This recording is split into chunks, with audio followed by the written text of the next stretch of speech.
எல்லோருக்கும் வணக்கம். மலரம்மா சமையல் சேனல் இன்னைக்கு வந்து ஒரு சூப்பரான முல்பாக் தோசை. என்னம்மா முல்பாக் தோசைன்னு கேட்குறீங்களா? அது ஒரு ஊர், ஆந்திரா பக்கம் சித்தூர் சைடு வந்து சித்தூர் பல்லவனாரி முல்பாக்குன்னு சொல்லுவாங்க. அந்த ஊரில் வந்து இந்த தோசை வந்து ரொம்ப ஸ்பெஷலு. சூப்பராக இருக்கும் இந்த தோசை. நம்ம வந்து கார சட்னி, தேங்காய் சட்னி, பொடி எல்லாம் வச்சு ஒரு 4 விதமான டிஷ் வச்சு தான் இந்த தோசை வந்து செய்கிறோம். இந்த முல்பாக் மசால் தோசை வந்து முழுசாக பாருங்கள். நான் செஞ்சுருக்கிறது வந்து எல்லாமே உங்களுக்கு ரொம்ப பிடிக்கும், ரொம்ப சூப்பராக இருக்கும். நான் ஊற வச்சதுலேருந்து அரைக்கிறதுலேருந்து எல்லாமே வந்து வீடியோ எடுத்துருக்கிறேன். இது எல்லாமே வந்து கண்டிப்பாக பாருங்கள். சட்னி வந்து கார சட்னி அந்த தோசைக்கு அவ்வளோ சூப்பராக இருந்தது. நீங்களும் அது மாதிரி அந்த பொடி, தோசை, மசால் எல்லாமே செஞ்சு அந்த தோசை வந்து முழுசாக செஞ்சால் தான் மசால் தோசை வந்து ரொம்ப சூப்பராக இருக்கும். வாங்க எப்படி செய்யுதுன்னு பார்க்கலாம். நான் வந்து பச்சரிசி எடுத்துக்கிட்டேன். நீங்கள் ரேஷன் பச்சரிசி எடுத்துக்கலாம், கடை பச்சரிசி எடுத்துக்கலாம். நான் வந்து ரேஷன் பச்சரிசியில் கடையில் வாங்கின பச்சரிசி தான் இது. இந்த டம்ளரில் 5 டம்ளர் வந்து நான் பச்சரிசி எடுத்துக்கிறேன். 2, 3, 4, 5 டம்ளர் பச்சரிசி. அதே டம்ளரில் 1 டம்ளர் வந்து உளுத்தம்பருப்பு. நம்ம அரிசி உளுந்து எடுத்துக்கிட்ட அதே டம்ளரில் 1/2 டம்ளர் வந்து அவல். வெந்தயம் வந்து ஒரு 3/4 டீஸ்பூன் எடுத்துக்கிறேன். கடலைப்பருப்பு 2 டீஸ்பூன். துவரம்பருப்பு 2 டீஸ்பூன். நம்ம கடலைப்பருப்பு, துவரம்பருப்பு எதுக்கு சேர்க்குறேன்னா, தோசை வந்து நல்லா கலராகவும் நல்லா முறுமுறுப்பாகவும் நல்லா சூப்பராக வரும். அதுக்காக தான் கடலைப்பருப்பு, துவரம்பருப்பு எடுத்துக்கிட்டோம். இப்போ இதை நல்லா கழுவி சுத்தம் பண்ணிவிட்டு நல்ல தண்ணியில் ஊற வச்சுக்கலாம். பாருங்கள், நல்லா ஒரு 5-6 முறை கழுவிட்டு நல்ல தண்ணி ஊற்றி வச்சுட்டேன் நான். இப்போ நம்ம இதே தண்ணியில் வந்து ஒரு 6 மணி நேரம் வந்து அரிசி ஊறட்டும். அதுக்கப்புறம் நம்ம மாவாட்டிக்கலாம். பாருங்கள், தோசைக்கு ஊற வச்ச அரிசி உளுந்து எல்லாம் 6 மணி நேரம் வந்து நல்லா ஊறிடுச்சு. இப்போ நம்ம மிக்சியில் போட்டு நைஸாக அரைச்சி எடுத்துக்கலாம். அதிகமாக இருந்தால் கிரைண்டரில் ஆட்டிக்கலாம், கம்மியாக இருக்கிறதுனால மிக்சிலேயே அரைச்சிக்கலாம். நான் வந்து நல்ல தண்ணி ஊற்றி ஊற வச்சதுனால அதே தண்ணியை வந்து அரைக்கிறதுக்கும் சேர்த்துக்கிறேன். கொஞ்சமாக தண்ணி சேர்த்து நைஸாக அரைச்சி எடுத்துக்கலாம். பாருங்கள், நல்லா நைஸாக அரைச்சி எடுத்துக்கிட்டேன். இதை வேறு பாத்திரத்தில் மாற்றிக்கணும். இருக்கிற அரிசியெல்லாம் அரைச்சி எடுத்துக்கலாம். பாருங்கள், எல்லா மாவும் வந்து நான் அரைச்சிக்கிட்டேன். மாவு அரைச்சதுக்கப்புறம் நல்லா கையில் வந்து கரைச்சி விட்டுருங்க. ஒரு தட்டு போட்டு மூடி வச்சிடலாம். காலையில் வந்து நம்ம மசாலா தோசை ஊற்றிக்கலாம். காலையில் வந்து மசால் தோசை ஊற்றிக்கலாம். மாவு நல்லா புளிக்கட்டும். மசால் தோசைக்கு மாவு அரைச்சி நைட் ஃபுல்லாக வந்து நல்லா புளிச்சிடுச்சு. ஒரு 12 மணி நேரம் மாவு வந்து நல்லா புளிச்சிடுச்சு. பாருங்கள், இந்த அளவுக்கு வந்து மாவு வந்து நல்லா புளிக்கணும். இப்போ நம்ம தேவையான அளவுக்கு வந்து மாவு வேறு பாத்திரத்தில் மாற்றிக்கலாம். நல்லா கலந்து விட்டுட்டு தேவையான அளவுக்கு எடுத்துக்கலாம். நைட்டு நான் மாவு வந்து அரைச்சி வைக்கும் போது உப்பு சேர்த்துக்கல. இப்போ இந்த மாவுக்கு தேவையான அளவுக்கு நான் உப்பு சேர்த்துக்கிறேன். தோசை வந்து நல்லா கலராக நல்லா மொறுன்னு வரும். சர்க்கரை வந்து கொஞ்சம் ஒரு 1/2 டீஸ்பூன் சேர்த்துக்கிறேன். நம்ம வந்து துவரம்பருப்பு, கடலைப்பருப்புலாம் சேர்த்ததுனால சோடா உப்பு வந்து சேர்க்க வேணாம். பாருங்கள், தோசைக்கு வந்து மாவு நம்ம எடுத்து இப்படி ஊற்றும் போது விட்டு விட்டு வரக்கூடாது. தொடர்ந்து மாவு வந்து இப்படி வந்து பாத்திரத்தில் வந்து விழணும். இது வந்து தோசைக்கு வந்து கரெக்டான பக்குவம். உப்பு சர்க்கரை எல்லாம் கலந்து மாவு எடுத்து ஓரமாக வச்சுட்டு நம்ம இந்த மசால் தோசைக்கு தேவையான உருளைக்கிழங்கு மசால், கார சட்னி, இந்த மாதிரி தேவையானதெல்லாம் நம்ம வந்து இப்போ ரெடி பண்ணிக்கலாம். இப்போ மசால் தோசைக்கு வந்து மேலே வந்து பொடி தூவி தோசை செஞ்சால் ரொம்ப சூப்பராக இருக்கும். அதுக்காக நம்ம வந்து ஒரு பொட்டுக்கடலை பொடி செஞ்சுக்கலாம். நான் வந்து ஒரு சின்ன கப்பில் 1 கப் எடுத்துக்கிட்டேன். 100 கிராம் கொஞ்சம் கம்மியாக இருக்கும். 100 கிராம் இருக்கும் இந்த பொட்டுக்கடலை, அந்த அளவுக்கு. ஒரு 10 வந்து பேடிக்காய் மிஷன் ரெட் கலருக்காக இந்த மிளகாய் எடுத்துக்கிட்டேன். டேஸ்ட்டும் நல்லாயிருக்கும். கருவேப்பிலை கொஞ்சம், தேவையான அளவுக்கு உப்பு, கொஞ்சமாக புளி, சின்ன குட்டி நெல்லிக்காய் வருது பார்த்தீங்களா, அந்த மாதிரி ஒரு சின்ன கொஞ்சமாக புளி. வெல்லமும் அதே அளவு தான் நான் எடுத்துக்கிட்டேன். டேஸ்ட்டுக்கு தான் அந்த வெல்லம் சேர்க்குறோம். ஒரு 10-15 பல்லு தோலோட பூண்டு, ஒரு 1/2 டீஸ்பூன் சீரகம். இது எல்லாம் இப்போ நம்ம மிக்ஸி ஜாரில் சேர்த்து பொடி பண்ணிக்கலாம். பொட்டுக்கடலை, பேடிக்காய் மிஷின் மிளகாய், பூண்டு, கருவேப்பிலை, புளி, வெல்லம், தேவையான அளவுக்கு உப்பு, சீரகம், இது எல்லாம் சேர்த்து கொஞ்சம் ரொம்ப கொரகொரப்பு இல்லாமல் ரொம்ப பவுட்ரு இல்லாமல் கொஞ்சம் நைஸாக அரைச்சி எடுத்துக்கலாம். பாருங்கள், மசால் தோசைக்கு வந்து நான் பொடி வந்து அரைச்சிட்டேன். பாருங்கள், இந்த அளவுக்கு நைஸாக இருந்தால் போதும். நம்ம வந்து பொடி வந்து ரெடி பண்ணிட்டோம். இப்போ அடுத்தது இதே மிக்சியில் வந்து நம்ம தேங்காய் சட்னி அரைச்சிக்கலாம். தேங்காய் சட்னிக்கு நான் ஃபஸ்ட்டு வந்து தேங்காய் சேர்த்துக்கிறேன். ஒரு 1/4 மூடி தேங்காய் வந்து தோல் எடுத்துகிட்டு சின்ன சின்ன பீஸாக கட் பண்ணிக்கிட்டேன். இந்த தேங்காவை சேர்த்துக்கலாம்.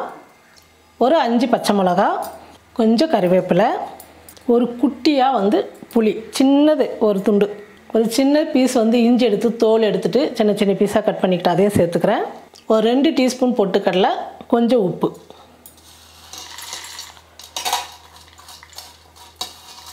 ஒரு 5-6 பல்லு வந்து தோலோடு வந்து பூண்டு சேர்த்துக்கிறேன். இப்போ இது வந்து நம்ம நைஸாக அரைச்சி எடுத்துக்கலாம். பாருங்கள், தேங்காய் சட்னி வந்து நல்லா நைஸாக அரைச்சாச்சு. இப்போ இது ஒரு பாத்திரத்தில் மாற்றிக்கலாம். கொஞ்சமாக தண்ணி சேர்த்து மிக்ஸி ஜாரில் அலசி இந்த சட்னியில் சேர்த்துக்கிறேன். தேங்காய் சட்னி ரெடி ஆகிடுச்சு. இந்த அளவுக்கு வந்து கரெக்டாக இருக்கும். தோசைக்கு வந்து இந்த அளவுக்கு கரெக்டாக இருக்கும் சட்னி. இப்போ அடுத்தது வந்து நம்ம கார சட்னி ரெடி பண்ணிக்கலாம். கார சட்னி அரைக்கிறதுக்கு தேவையான பொருள் பார்க்கலாம். ஒரு மிக்ஸி கப் எடுத்துக்கிட்டேன். நான் ஒரு 20 சின்ன சின்ன வெங்காயத்தை வந்து தோல் எடுத்து உரிச்சு எடுத்துக்கிட்டேன். இந்த வெங்காயம் சேர்த்துக்கிறேன். சின்ன வெங்காயம் வந்து இந்த கார சட்னிக்கு ரொம்ப டேஸ்ட்டாக இருக்கும். இல்லைன்னா நீங்கள் பெரிய வெங்காயம் கூட சேர்த்துக்கலாம். வரமிளகாய் வந்து ஒரு 8 மிளகாய் எடுத்துக்கிட்டேன். பூண்டு வந்து ரொம்ப சின்ன சின்னதாக இருக்கிறதுனால ஒரு 20 பல் பூண்டு எடுத்துக்கிட்டேன். கருவேப்பிலை கொஞ்சம், ஒரு 1/2 டீஸ்பூன் கம்மியாக வந்து சீரகம், ஒரு சிட்டிகை மஞ்சள் தூள், தேவையான அளவுக்கு கொஞ்சம் கல் உப்பு சேர்த்துக்கிறேன். தண்ணி சேர்த்து கொஞ்சம் நைஸாக பேஸ்ட் மாதிரி அரைச்சி எடுத்துக்கலாம். பாருங்கள், கார சட்னி வந்து நல்லா நைஸாக அரைச்சி எடுத்துக்கிட்டோம். ஒரு பாத்திரத்தில் மாற்றிக்கிட்டோம். இப்போ அடுத்து வந்து தேங்காய் சட்னி வந்து தாளிச்சிக்கலாம். ஸ்டவ் பற்ற வச்சு சூடு ஏறிடுச்சு. ஒரு டீஸ்பூன் வந்து எண்ணெய் சேர்த்துக்கிறேன். கடுகு கொஞ்சம் சேர்த்துக்கிறேன். உளுத்தம்பருப்பு ஒரு 1/4 டீஸ்பூன், கருவேப்பிலை கொஞ்சம் சேர்த்துக்கிறேன். தாளிச்சது சட்னியில் சேர்த்துக்கலாம். மசால் தோசைன்னாவே உருளைக்கிழங்கு இல்லாமல் அந்த மசால் தோசை வந்து நிறைவடையாது. அந்த உருளைக்கிழங்கு மசால் தான் நம்ம இப்போ செய்ய போகிறோம். ஒரு கடாய் வச்சுட்டேன். கடாயில் வந்து ஒரு 4 டீஸ்பூன் வந்து எண்ணெய் சேர்த்துக்கிறேன். உருளைக்கிழங்கு மசாலுக்கு வந்து கொஞ்சம் வெங்காயம் அதிகமாக சேர்த்துட்டிங்கன்னா ரொம்ப நல்லாயிருக்கும். அந்த வெங்காயம் வதங்கிறதுக்காக தான் நம்ம எண்ணெய் சேர்த்துக்கிறோம். ஒரு 1/2 டீஸ்பூன் வந்து உளுந்து சேர்த்துக்கிறேன்.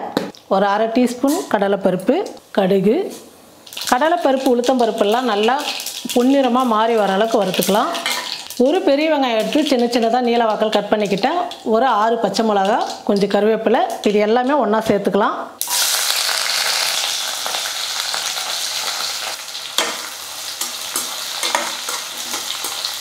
வெங்காயம் வந்து ஓரளவுக்கு வதங்கின உடனே ஒரு 1/2 டீஸ்பூன் வந்து இஞ்சி பூண்டு பேஸ்ட்டு சேர்த்துக்கலாம்.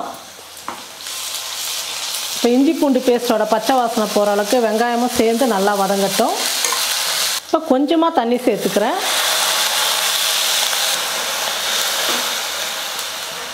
மஞ்சள் தூள் கொஞ்சம் சேர்த்துக்கிறேன். இந்த மசாலாவுக்கு தேவையான அளவுக்கு வந்து உப்பு சேர்த்துக்கலாம். நான் வந்து ஒரு 3 உருளைக்கிழங்கு எடுத்து வச்சுருக்கேன். அதுக்கு தேவையான அளவுக்கு சேர்த்துக்கிறேன். பாருங்கள், ஒரு நிமிஷத்துக்கு வந்து நல்லா தண்ணி கொதித்து வெங்காயமும் ஓரளவுக்கு நல்லா வெந்துடுச்சு. நான் ஒரு 3 உருளைக்கிழங்கு எடுத்து வேக வச்சு தோல் எடுத்துகிட்டு நல்லா மசிச்சு எடுத்துக்கிட்டேன். இப்போ இந்த உருளைக்கிழங்கு வந்து சேர்த்துக்கலாம்.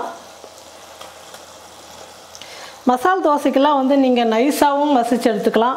ஆனால் இந்த மாதிரி சின்ன சின்ன துண்டாக உருளைக்கிழங்கோடு சேர்த்து அந்த தோசை சாப்பிடும் போது ரொம்ப சூப்பராக இருக்கும். அதனால் வந்து நான் ரொம்ப நைஸாக பண்ணாமல் ஒரு சின்ன சின்ன கட்டிங்களாக இந்த மாதிரி எடுத்துக்கிட்டேன். உருளைக்கிழங்கு சேர்த்ததுக்கப்புறம் ஒரு நிமிஷத்துக்கு வந்து ஸ்டவ் வந்து குறைச்சி வச்சுட்டு கொஞ்சம் நேரம் நல்லா வதங்கட்டும். அப்போ தான் உருளைக்கிழங்குல வந்து நம்ம சேர்த்துக்கிட்ட உப்பு, காரம், அந்த இஞ்சி பூண்டு பேஸ்ட் எல்லாமே வந்து உருளைக்கிழங்கோட சேர்ந்து வரும்போது மசாலா தோசை சாப்பிட்றதுக்கு நல்லா காரசாரமாக சூப்பராக இருக்கும். நல்லா வதங்கட்டும். பாருங்கள், நல்லா ஒரு நிமிஷத்துக்கு வந்து நல்லா வதங்கிடுச்சு. நான் பொடியை நறுக்கிக்கிட்ட கொத்தமல்லி வந்து தூவிட்டு ஸ்டவ் ஆஃப் பண்ணிடலாம். பாருங்கள், மசாலா தோசைக்கு நம்ம 4 வகையான சைட் டிஷ் தான் செஞ்சுருக்கோம். ஒன்று உருளைக்கிழங்கு மசால், இன்னொன்று தேங்காய் சட்னி, கார சட்னி, பொட்டுக்கடலை பொடி. இதை வச்சு தான் மசால் தோசை செய்ய போகிறோம். மசால் தோசை செய்யறதுக்கு ஸ்டவ் பற்ற வச்சு தோசைக்கல்லை வச்சுட்டேன். தோசைக்கல்லும் நல்லா சூடு ஏறிடுச்சு. பாருங்கள், மாவு இந்த அளவுக்கு இருந்தால் கரெக்டாக இருக்கும் தோசை ஊற்றுறதுக்கு. இப்போ நம்ம தோசை ஊற்றிக்கலாம்.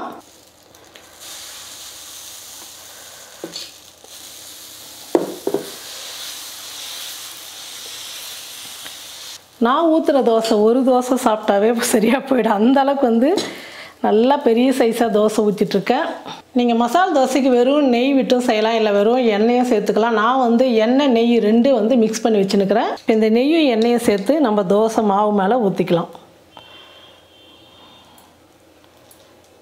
நம்ம ஃபஸ்ட்டு தோசை வந்து பொடி போட்டு மசாலா தோசை எடுத்துக்கலாம். நான் அரைச்சிய பொடி வந்து சேர்த்துக்கிறேன்.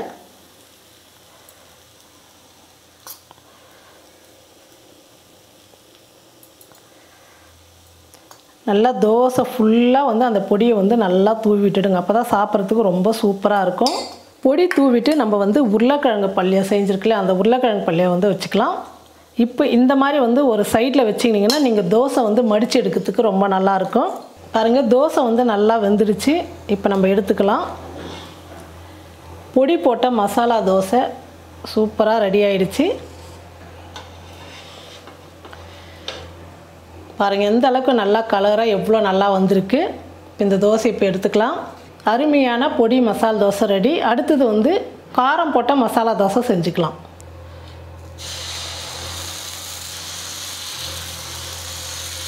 இப்போ நெய்யும் எண்ணெயும் கலந்த இந்த எண்ணெய் நெய்யை வந்து சேர்த்துக்கலாம். தோசை வந்து ஒரு பக்கம் நல்லா வேகட்டும். நம்ம அரைச்ச கார சட்னி வந்து இந்த தோசை மேலே வந்து தடவிக்கலாம். உங்களுக்கு வேணான்னா நீங்கள் கார சட்னி இல்லாமல் கூட வெறும் மசாலா வச்சு கூட செஞ்சுக்கலாம். இந்த மாதிரி ஒவ்வொரு விதமாக செய்யும் போது ரொம்ப பிடிக்கும், ரொம்ப சூப்பராக இருக்கும் சாப்பிட்றதுக்கு. எல்லா பக்கமும் இந்த சட்னி வந்து படுற மாதிரி நம்ம தடவி விட்டுக்கலாம். இந்த நெய் எண்ணெய்லாம் ஊற்றிருக்குறோம் இல்லையா, அது மேலேயே நம்ம இந்த கார சட்னி தடவும் போது காரம் கூட தெரியாது. குழந்தைங்க கூட அவ்வளோ விரும்பி சாப்பிடுவாங்க. இப்போ உருளைக்கிழங்கு மசாலா வந்து வச்சுக்கலாம். தோசை வந்து நல்லா வெந்துடுச்சு. இப்போ நம்ம எடுத்துக்கலாம். பாருங்கள் அருமையான கார மசாலா தோசை வந்து ரெடி ஆகிடுச்சு. இப்போ நான் எடுத்துக்கிறேன். நம்ம ஒவ்வொரு தோசை ஊற்றும் போதும் இந்த மாதிரி ஒரு டிஷ்யூ பேப்பர் வச்சுட்டு நல்லா துடைச்சி விட்டுடுங்க. அப்போ தான் தோசை வந்து மறுபடியும் ஊற்றும் போது நல்லா வரும்.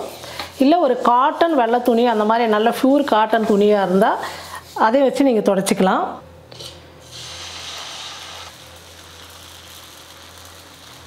இப்போ நம்ம நெய்யும் எண்ணெயும் சேர்த்துக்கலாம். பாருங்கள் தோசை வந்து இப்போ நல்லா வெந்துடுச்சு. இப்போ நம்ம உருளைக்கிழங்கு மசாலா வச்சுக்கலாம்.